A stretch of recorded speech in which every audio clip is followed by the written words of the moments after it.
Les Anglais et les Français qui ont envoyé leurs troupes en Belgique ne s'attendaient pas à ce que l'armée allemande passe par les Ardennes, qui ne sont pas protégées par les fortifications de la ligne Maginot.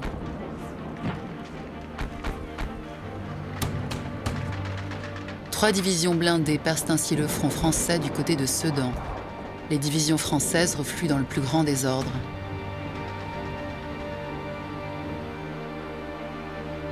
Le 14 juin, les Allemands entrent dans Paris qui s'est déclarée ville ouverte après la fuite du gouvernement français à Bordeaux.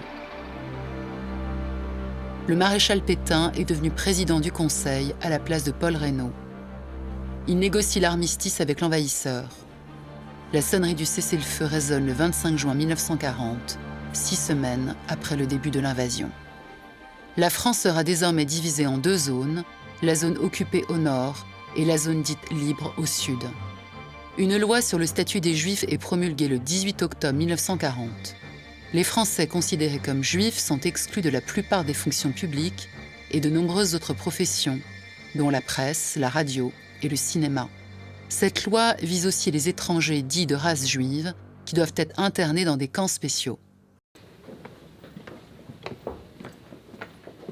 Lorsqu'il retrouve la vie civile en 1947, Herbert cherche du travail. Il entre bientôt chez Labinal, une grande entreprise électromécanique.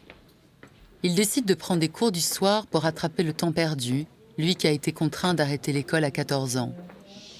Très apprécié de ses supérieurs, il y gravit petit à petit les échelons et devient cadre. À la fin de sa carrière, il dirige jusqu'à 300 personnes. Il prend sa retraite en 1983 et 2 ans après s'installe avec son épouse dans le village perché de Sainte-Agnès, au-dessus de la ville de Menton. Il a envie de s'investir dans la vie locale et justement, on lui propose de se présenter sur une liste aux élections municipales.